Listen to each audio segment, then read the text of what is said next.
Just want to say thank you, Bante, for giving me the opportunity to give a little talk. And I want to start out by saying homage to the Buddha, the spiritually perfect one, the harmoniously awake one. He's the reason we're all here. So this sutta is one of my favorites because I started out in the Dhamma with Zen. And that's what really brought the Dhamma to life for me, was seeing, hearing the teachings and experiencing it through Zen. And Bhante Sanatavihari, he was the first one to tell me about the suttas. I was very Mahayana, and Bhante was very into the suttas. And so when I got into it, I really got into it, and I wanted to find some Zen in the suttas. And I think this is like the most Zen story in the suttas. Zen is known for sudden awakening. They don't think it should take lives to awaken. They say that just in the way that if you puncture a hole in a bucket, the water falls immediately. In that same way, you're able to wake up immediately in this life. So I subtitled this The Sudden Awakening of Bahiya Daruciriya. Daruciriya means cloth made of bark. He used to wear like a wood plank as his clothing. So I thought some visual aids would be good. Especially, I think Justin was the first one to mention that visual aids would be very helpful in my talks. So this is very elementary PowerPoint, but I hope it drives home the point. So in Zen, it's always described as a special transmission outside of the scriptures. So they say there's no need to rely on scriptures or depend on them to awaken. The second line goes, no dependence on words or letters, and direct pointing to the mind of man or women, any human, and seeing into one's nature and attaining Buddhahood. So they point directly back inside to you so that you can see reality and wake up. And this is very similar in what we're going to find out how Bahiya wakes up, Bahiya, the gentleman. So before I go into the sutta, I just wanted to share how that story of sudden awakening is shared in the Chinese Zen lineage. There was a gentleman named Bodhidharma who came from India to China, and he had a pretty funny encounter with the emperor, but I'll save that for another day. After he met with the emperor, he gave him some deep Dhamma, but the emperor didn't understand. So he went off, and he was meditating in a cave. And there was this gentleman named Hoiku who had trouble, as we all have trouble. We all have problems we're dealing with.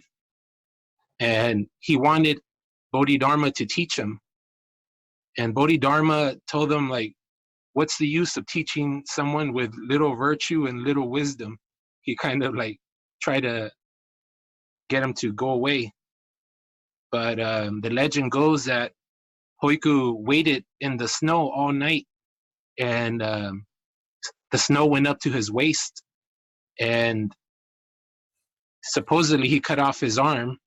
And our Bhante Sanata has always pointed out that most likely it was frostbite, and that's the reason he had to cut it off. But it's a very famous story, and it goes like this. It says that the Bodhidharma sat facing a wall, and the second patriarch, who is Hoiku, stood in the snow, that he cut off his arm and presented it to Bodhidharma, crying out that his mind has no peace And he said, I beg you, Master, please pacify my mind. And Bodhidharma said, fine, bring me your mind here and I will pacify it for you. And Hoiku replied, I have searched for my mind, but I cannot take a hold of it.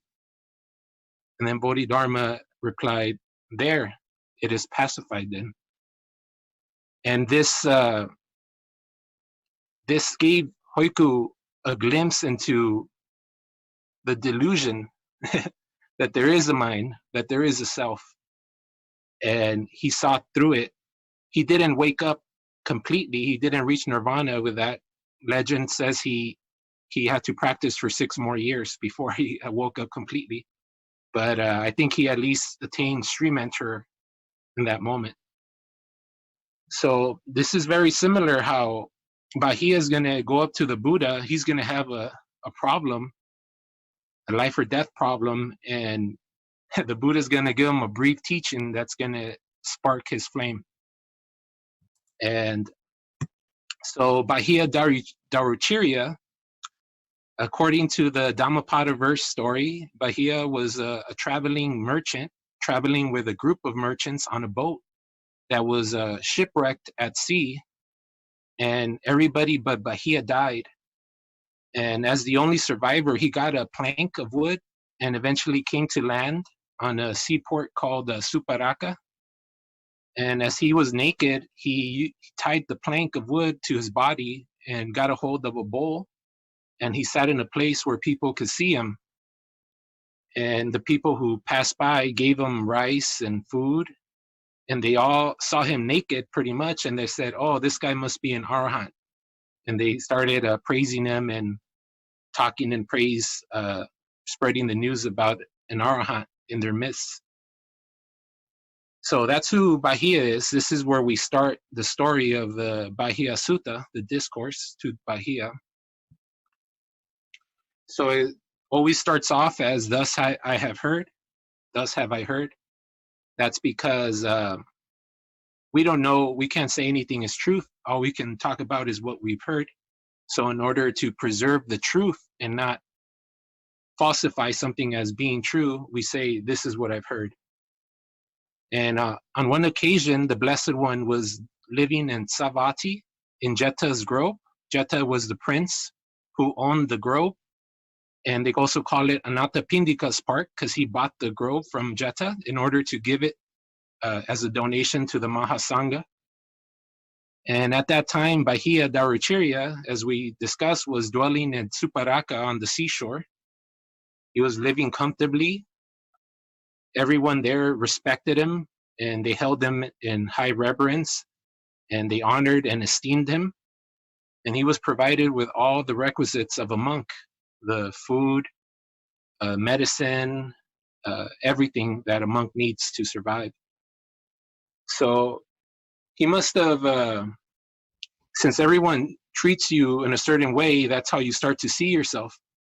So he started to believe his own hype, that he was a enlightened being.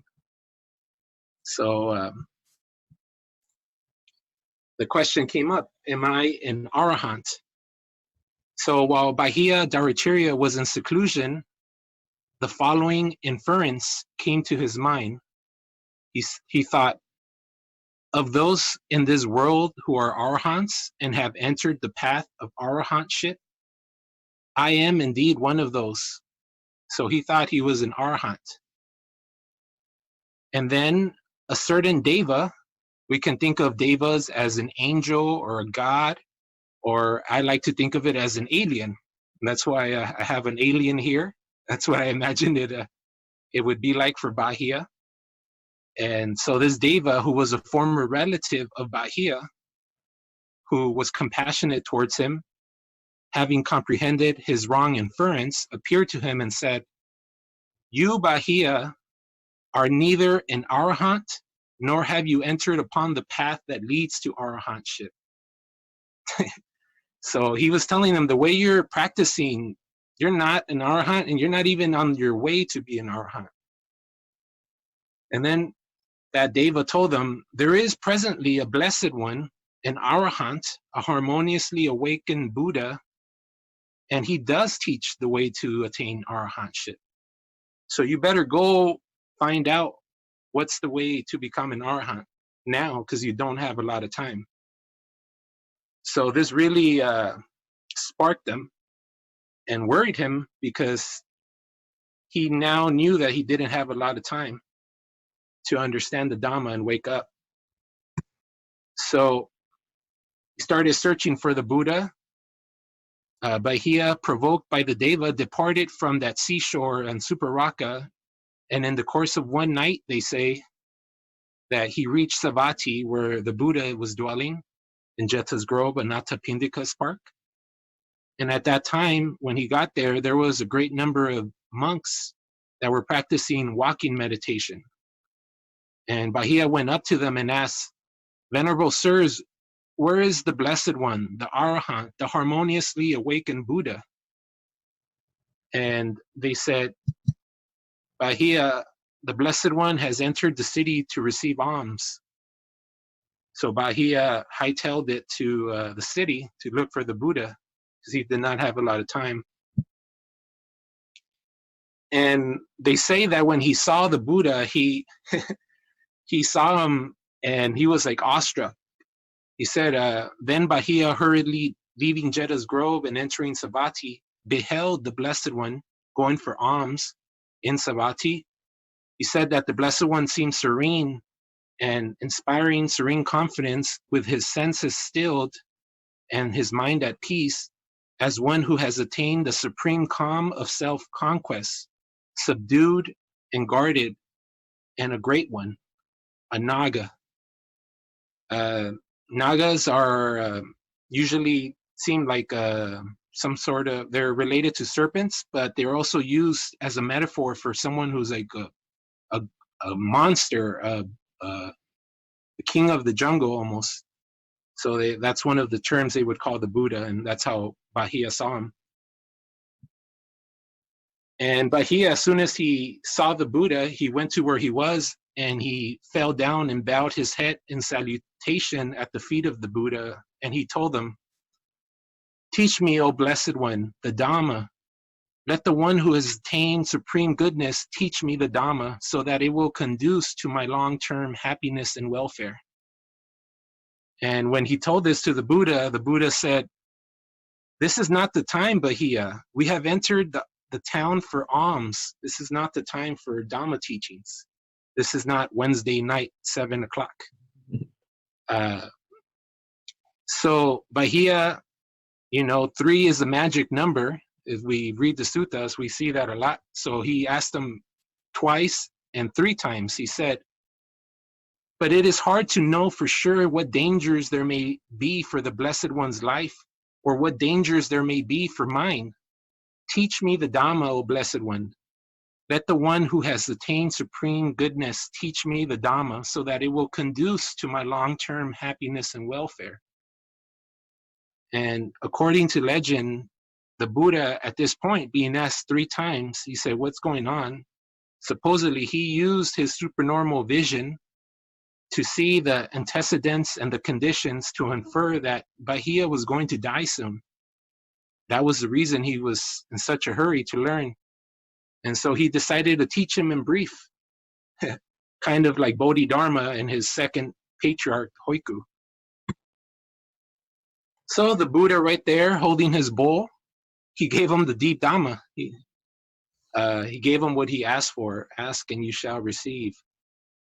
So he said, this is a very famous line. He says, "In that case, Bahiya, you should train yourself thus. In the seeing, Seeing, there is only the seeing. In the hearing, there is only the hearing. In the sensing, there is only the sensing. In the perceiving, there is only the perceiving." So here the Buddha, he chose his words very carefully.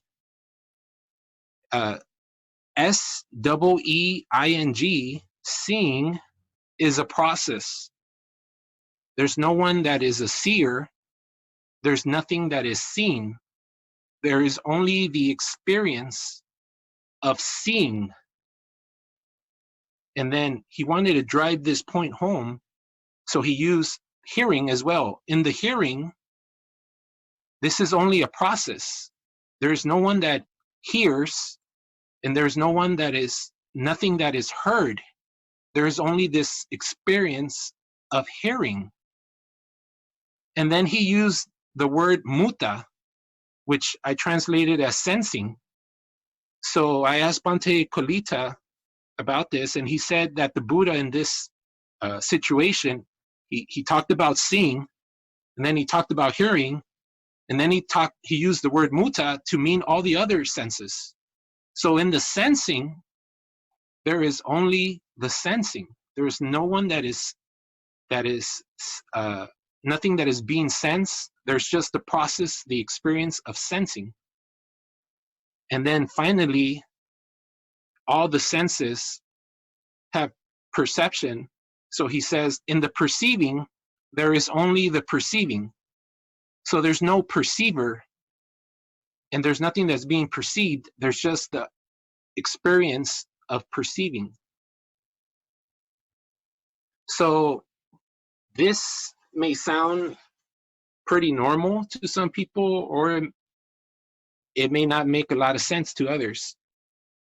But if we know how seeing happens, it will make sense, because there does not need to be an entity or a existing self and for the process of seeing to happen. The process of seeing happens due to the present conditions and the necessary antecedents. So I wanted to do a quick example. Here we have 4 yellow boxes. The first one shows electromagnetic light waves bouncing off a surface and bouncing onto the eye. And the eye has the lens that'll focus that electromagnetic wave. That's the second box. It'll focus it to the back of the eye, which is called the retina. That's the third box. And they say there is over 130 million nerve cells that are called rods and cones in the retina, in the back of the eye, that receives that electromagnetic light wave.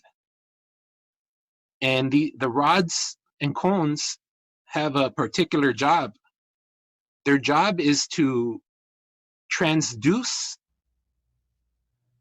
that energy, that wave, into an electrical signal. So rods and cones,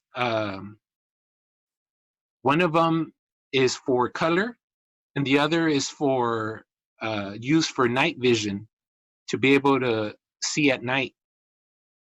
But whenever they get stimulated by the environment in the form of electromagnetic waves, which is just an energy, and energy is not an entity, it's an activity, that energy is translated into an electromagnetic, electrochemical signal that gets sent through the nerve cells all the way to the brain. And that's that last picture.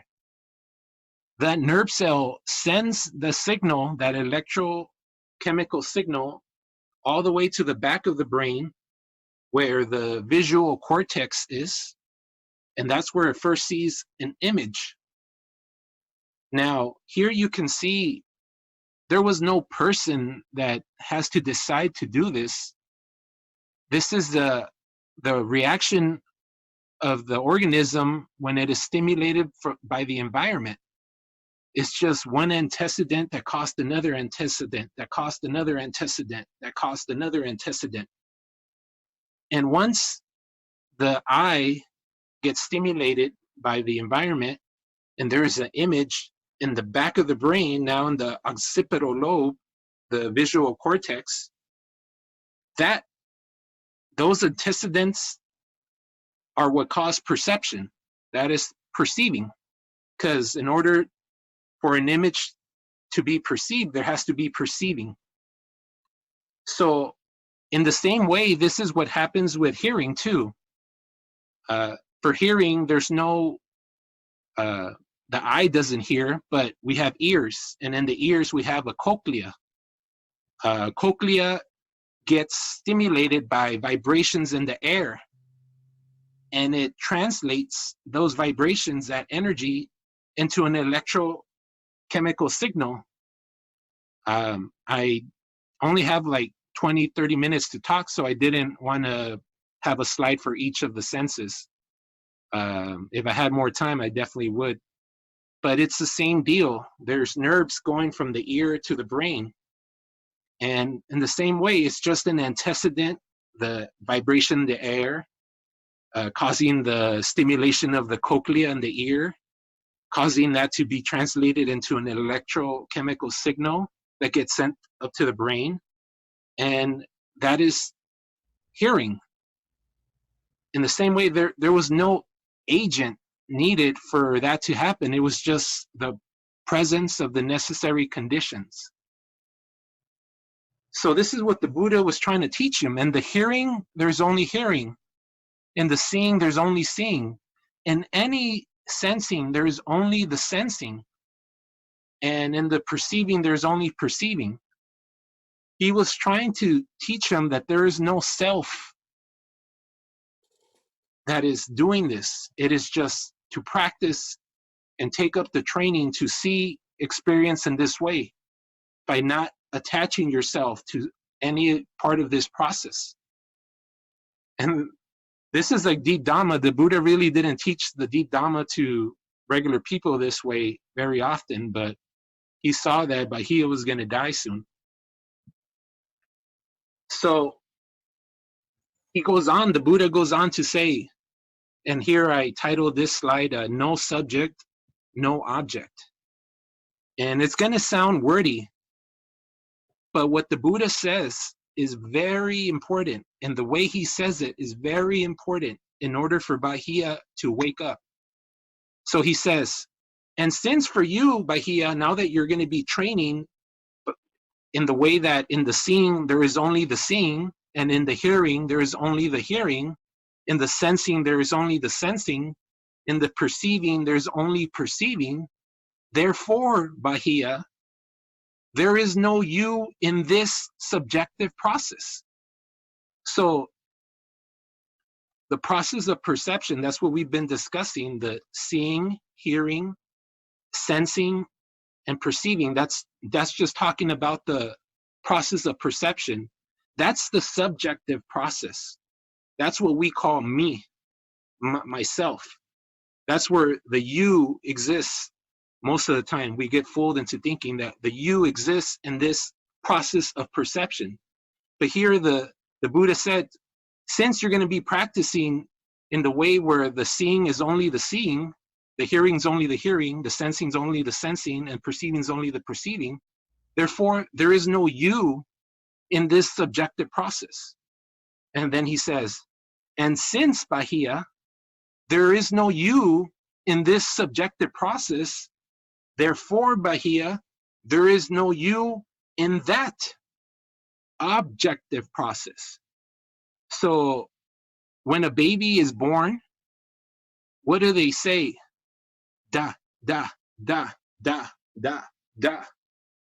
And Alan Watts used to say that fathers flattered themselves into thinking that the baby's saying dada. But he's just saying that. That is the objective process, what we perceive as something external and objective. But here the Buddha says, since you're practicing in the way where there is no you in this subjective process, because there's only hearing, there's only seeing, there's only sensing, there's only perceiving, there's no I.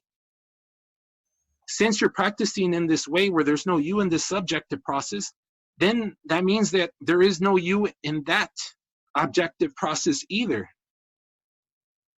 And then he goes on, since Bahiya, there is no you in that objective process, therefore there is no you neither here nor on the other side, nor anywhere in between. This itself is the end of suffering. And that's that's deep. That's what Zen is about, is seeing reality as an experience, that no existing self. And that's what we're all trying to meditate for, to get to the point where we experience this, not just cognitively, but the feeling part too. And you experience this through your feeling part by feeling that serene peace, tranquility that comes when there's no more personalizing this subjective and objective process. So when Bahiya heard this, that was the sudden awakening. He understood it. And when the Buddha said there's no self neither here nor on the other side, he's talking about there's no self in the subjective process or in the objective process. And the Buddha was very clear. He broke down the subjective process by calling it panchakanda. In English, that means the process of perception, the 5 constituents of the process of perception. And here we have the 5 constituents. There's the image, rupa, the feeling, vedana, the sensation, sanya, the construction, which uses feeling and sensation to construct, which in Pali is sankara, and then perception. Perception is the perceiving of the image that is constructed. So when that eye gets stimulated and it sends an electrochemical signal to the brain, to the visual cortex, it's constructing, using that sensation and feeling to construct an image. And once there's an image constructed, then there's the perceiving of that image. That's the subjective process. And the Buddha said there's no you in that subjective process. And then he said, since there's no you in that subjective process, there's no you in that objective process. So how did the Buddha break down the objective process? He talked about the 6 elements. So the 6 elements are usually, if you read any Buddhist book, it's going to say earth, water, fire, wind. But reality, it just means solidity, which is in Pali, patavi, liquidity, which is in Pali, apo, heat, which is in Pali, tejo, and motion, which is in Pali, vayu, space, empty space, which is in Pali, akasa, and perception, which is vijnana in Pali. So there's something very interesting here. If you notice, if you study Buddhism, when people or the Buddha talk about rupa, he says rupa is made up of the 6 elements. So the image that we're perceiving in the back of our occipital lobe in the visual cortex, that image is made up of what we objectively call the 6 elements. But when we look at the objective process, we see their perception at the bottom. So in the subjective process, there is something objective, which is the image. The image is made up of the 6 elements. That's what we are perceiving as the image. But if we look at the objective process, there's perception. Perception is also the subjective. So what is it doing in the objective process? So what the Buddha is saying here is, either way you look at it, either the subjective or the objective, it's just a process. And they actually are not different. It's the same thing, except that when we have cognition, we cognize and interpret what is happening. We think that the objective process is something external and the subjective process is something inside. But it's really, before we even split experience into the subjective and the objective, there's just the experience. That's why the Buddha said, in the seeing, there's only the seeing. That's an experience. In the hearing, there's only the hearing. That's an experience. In the sensing, there's only the sensing. That's an experience. In the perceiving, there's only the perceiving. That's an experience. Only after we start interpreting and cognizing do we split experience into the subjective and the objective. The subject becomes the self, me, myself, and I, and the object becomes the world, what we perceive as something external.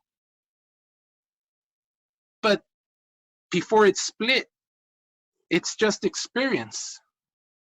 And that's what the Buddha was trying to get across. Don't personalize this subjective experience, and don't personalize the objective experience, because it's just a process.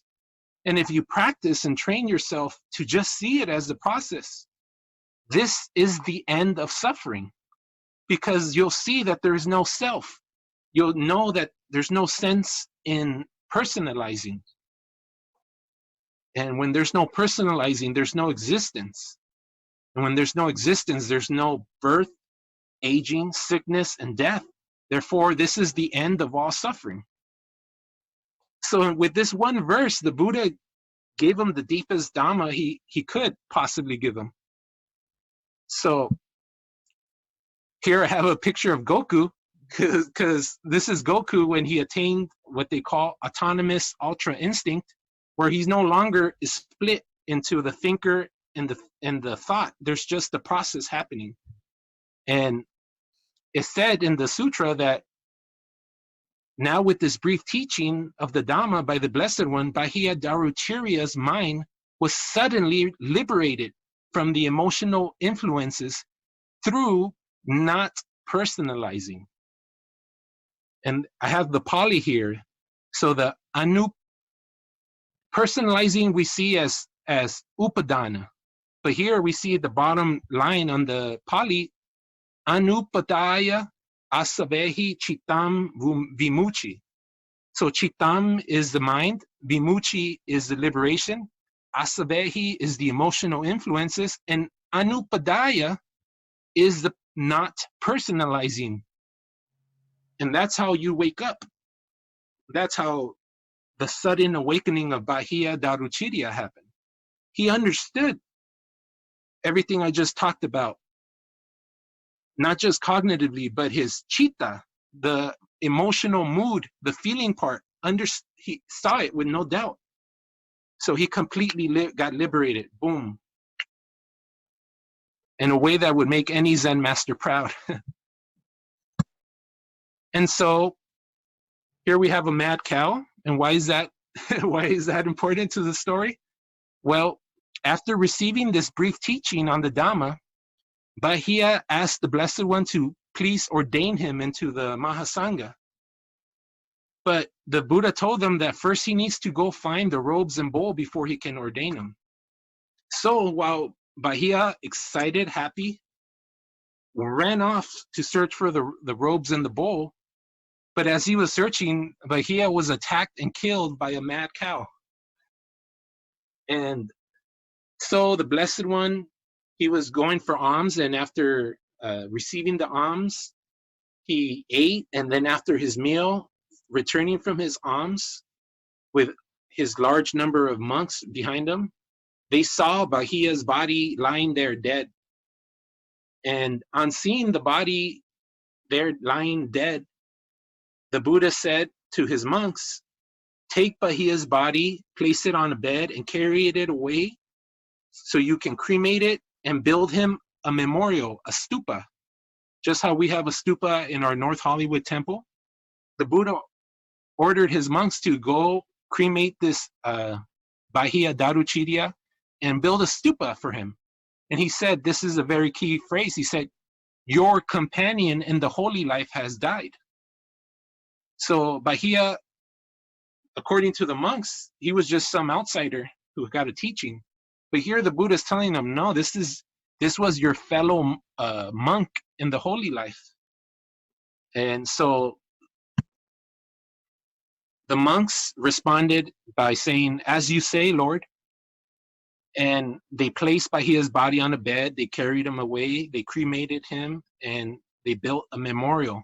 And then they went back to the Buddha, and on arrival, having bowed down to him and sat to one side, as they were sitting there, they said to him, "Bahiya's body has been cremated, and his memorial has been built. Where has he gone? What is the future state of Bahiya Daruciriya?" And the Buddha, he let him in on the secret. He said, "Monks, Bahiya Daruciriya was a wise man. He practiced according to the Dhamma, and he did not trouble me by disputing about the Dhamma," meaning he understood as soon as he heard the Dhamma.